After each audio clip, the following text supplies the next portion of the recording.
with another video.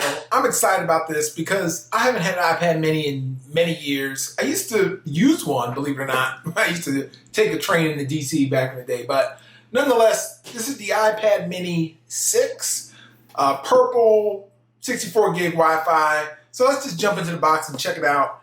To be honest, I did get an iPad. I think the last iPad mini I had was a 4, and it was a gold one. And at the time, I think, what was I using? Like a 6 Plus, something like that. And honestly, it didn't last a few months until I sold it because it was just one of those things where I just didn't have a use case for it.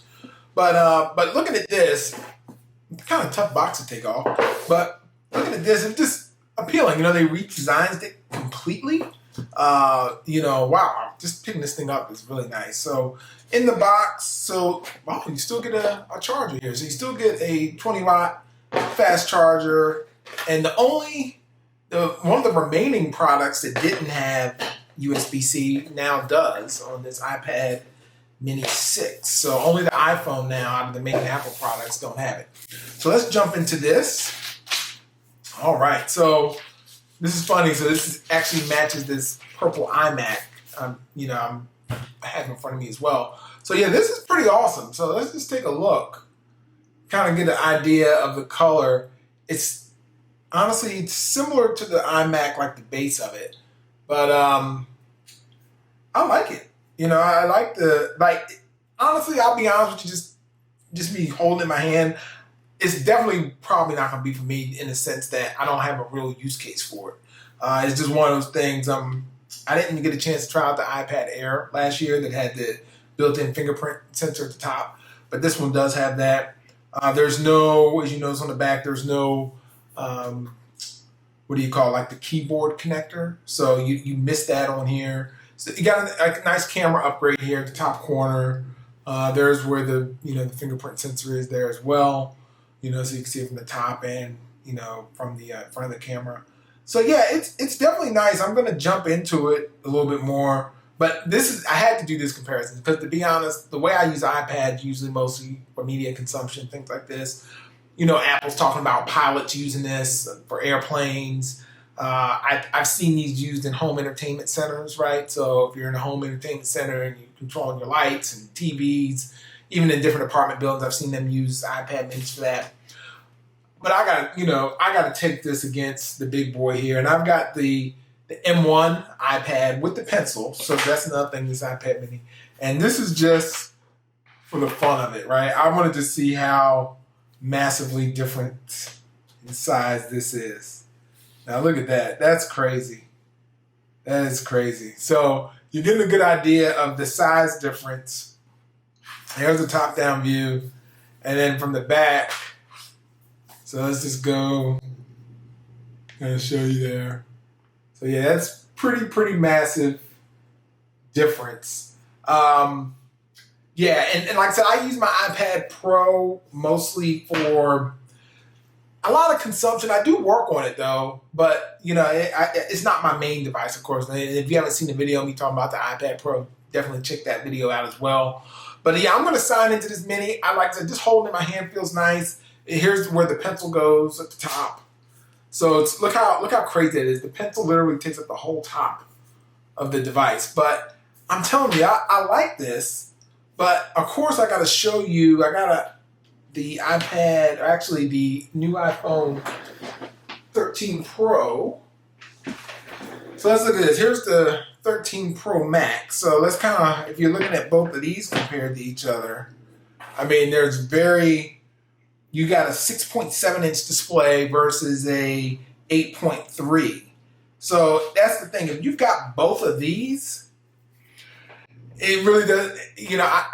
I struggle to see the reason why you would. But like I said, if you're using this, maybe it's something in the living room. Maybe if you're reading a lot of books. This is $500. Starts out at. It's $500. You can also get it for $650 with cellular. And then if you add in, go to 256 storage, it can get up to $800 for the mini. So that's one thing about that. And I gotta compare it against one more device. So if you want to, actually it's the mini. This is the 12 mini, but you know what else? It's a double unboxing today because I'm gonna unbox the 13 mini as well. got the 13 mini. I did the unboxings on the 13s yesterday, but let's jump into the 13 mini as well. So this is where I would think you would have some parity here, right? So you have a 13 mini and you have a iPad mini. So here's the 13. And compared to the 12, look at the different colors in blue. Like, yeah, it's definitely different there. You could definitely tell a different color of blue. So I actually like the blue. I don't know. It's kind of tough to tell. I'm a fan of blue, if you already don't know. And yeah, so let's just see. Take that off. So if you have both of these devices, so this is an idea like maybe you don't want a big iPhone and you don't want a big iPad, so you got minis. And the thing about it is, they're nice, but they're all expensive. So the mini is $699 starting, right? So you can go up there another $100 and get an iPhone 13, where it has a much better battery and things of that nature. And then with the mini, I will say there is a little bit more difference in price between this and the iPad Pro, because that's $800. But yeah, that's what makes this mini. And there's rumors that they're not going to make a 14 mini next year, because it's like, $699 is pretty priced for it. Now I know it's got all the same, specs, but the battery's huge, the screen much smaller. I like it. I did use the 12 mini a lot last year, and it was fine until I started taking it outside the house, and I noticed the battery was just terrible. So, it's just one of those things. But there's, like I said, not a huge difference when you're looking at the size. I mean, they're the exact same thing. It's really going to come down to the notch. Let me just power this up, power both of these up real quick.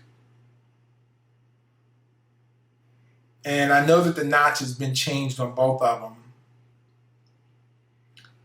And yeah, so while that's interesting enough, that it's not powering up. So there it goes. So it took a little bit longer to start up. So yeah, I can definitely tell the notch is a little bit deeper on the 13 mini versus the 12 mini. So yeah, so there you kind of tell. So at least with that perspective, like if you put them over top of each other, I mean, you could definitely see the difference in what they look like. A little hard to see on the front camera, but from the top down, you can definitely see a difference. So yeah, I mean, I'm gonna try it out. Like I said, I'm gonna give it a chance. I mean, I'm gonna put it through its paces, and then, like I said, just going back to this iPad mini. I mean, this thing, it's cool to be able to hold something like this in one hand. But at the same time, I do feel as though that comparing it to, this big old M1 beast of a machine here, let's just see here, is just like, these things are just so massively different devices. So hopefully this gives you an idea of what they look like and how it compares to other devices out there in the Apple ecosystem. I'll be back with full reviews, of course. And hey, happy Apple weekend, folks. I'll see you in the next video.